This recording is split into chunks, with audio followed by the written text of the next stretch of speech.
En el vídeo de hoy estamos aquí en una reforma en uno de los pisos que ya os comenté que compré final de año, del año 24, pues un lote de distintos pisos, algunos que están vandalizados, que tenían problemas, otros que estaban bien. Estamos en un piso que se está haciendo todo el proceso de reforma. Y en el día de hoy vamos a hablar de cómo financiar esa reforma, cómo nos puede afectar esa reforma a nivel de la inversión inmobiliaria, si realmente es interesante comprar pisos para luego reformarlo o qué. Yo siempre digo todo esto y vamos a ponerlo con ese asterisco puesto, es que todo va a depender mucho del objetivo del inversor que vaya a hacer la operación. No es lo mismo una persona que parta con una edad de 30 años que de 50, que de 60, ni tampoco va a depender mucho de los objetivos que esa persona tenga. No es lo mismo una persona que quiera creación de patrimonio a nivel de rentas o bien creación de patrimonio a nivel patrimonial, donde quiera viviendas que se revaloricen de valor. Todo eso hay que tenerlo en cuenta. Y tampoco será lo mismo una persona que parta con una liquidez grande a otra persona que cuente con una liquidez un poco más ajustada. Estamos en esta reforma de una propiedad que lógicamente el precio de valoración después de esta reforma pues va a ser mucho más alto, incluso se podría optar a hacer un flip para venderla. Como ya sabéis, yo creo que los inversores inmobiliarios o los inversores que están creando cartera nunca venden, nunca para mi criterio, nunca se debería vender, porque si no pierdes esa oportunidad. Y esto pasa como en el juego, en este caso, que ya sabemos del Monopoly, es uno de mis juegos desde pequeño que me gusta muchísimo y que se aprende también, hay muchos aprendizajes, y es que lo que se trata del juego es que tú tengas esas propiedades para que la gente cuando caiga en tu casilla te puedan pagar esa renta. Pues aquí es lo mismo, si yo hago liquidez pero luego esas propiedades luego valen más caras y yo caigo en la casilla de los otros, pues lógicamente te quedas sin liquidez, ¿no? Aquí, volviendo al tema de la reforma, es cómo financiamos esa reforma y cómo nos va a afectar esa reforma a nuestra rentabilidad. Para financiar esa reforma hay distintas maneras de hacerlo y vamos a comentar algunas de ellas. La primera que yo vería sería, por ejemplo, un préstamo personal. Podríamos comprar la vivienda, hacer un préstamo personal y reformarlo. Cuando estamos haciendo un préstamo personal, las entidades suelen ser proclives a darlo a 5 o 7 años. Hay algunas entidades que sí que es cierto que cuando se dedica a una reforma, y es cuando es reforma de vivienda habitual, pues quizás pueden llegar a 10 años, ya que no se va a tratar un poco como hipotecario, sino que va a ser un préstamo con esa garantía personal, pero que sí que pueden alargar. Pero por regla general, los préstamos personales se suele dar como muchas entidades a 7 años, ya digo que quizás 10 años cuando son reformas, y solo en algunas entidades con esa peculiaridad de que sea esa vivienda habitual por regla general. Siempre, lógicamente, hay excepciones. Si alguien, digamos, tiene alguna idea sobre este tema o quiere aportar algo, lo puede dejar en los comentarios, como siempre digo, y todo lo que se trata es de aportar a la comunidad. Otra manera que se puede hacer en este caso es como una segunda garantía de esa hipoteca. O sea, yo tengo, el banco me da una hipoteca y está en primer rango. O sea, únicamente tengo mi vivienda y tengo el rango de la garantía de la hipoteca que me han dado. Pues el banco podría optar a darme otro préstamo hipotecario para esa vivienda, quizás no ya a tan largo plazo, sino quizás un plazo un poquito menor. Si la hipoteca a lo mejor son a 30 años, quizás un préstamo a 15 años, a 20 años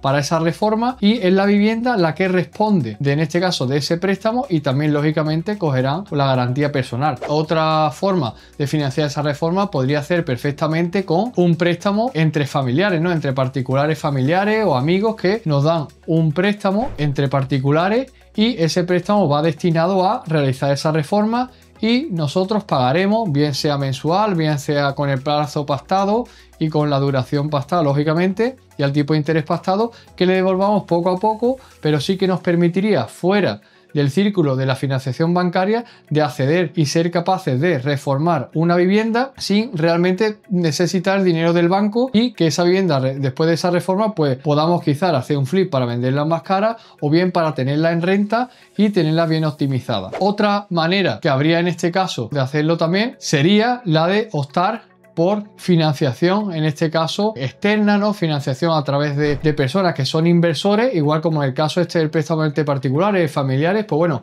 ya quizá una figura similar, pero que sean quizá inversores que bien ven nuestro proyecto ya quizá a un nivel un poco más avanzado, y que diga, oye, pues tú lógicamente sabes encontrar buenas oportunidades, encuentras para reformar, pues esa reforma yo te la financio, yo te doy ese préstamo para que financie en este caso esa reforma, y tú optas para que puedas lógicamente hacerlo. Otra, en la que a mí menos me gusta en términos de rentabilidad, sería hacerlo con fondos propios. En este caso y en esta última opción quiero hacer mucho inciso porque hay muchas personas que compran una vivienda y luego utilizan los fondos propios para reformar. Estos fondos propios lógicamente van a afectar muchísimo a lo que es la rentabilidad de la operación, porque si por ejemplo yo tengo una propiedad que compro en 100.000 euros, el banco me la da al 90%, yo pongo el 10% más después los gastos y luego en la reforma me gasto 30.000, la tasa de rentabilidad de esa operación va a decaer muchísimo porque realmente lo que he puesto en mi bolsillo es muy grande. Yo en ese caso, pero siempre habría que atender a esos objetivos del inversor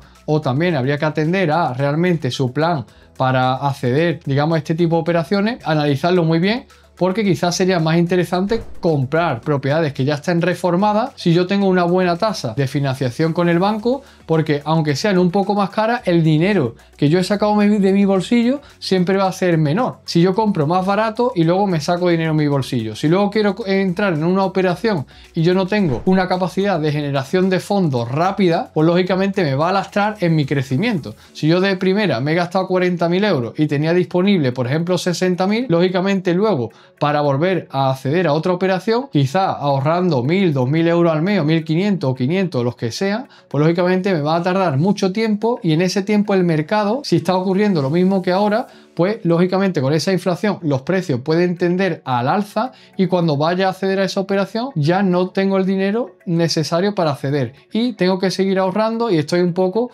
como con el burro y la zanahoria, ¿no? Un poco me lo van alejando porque estás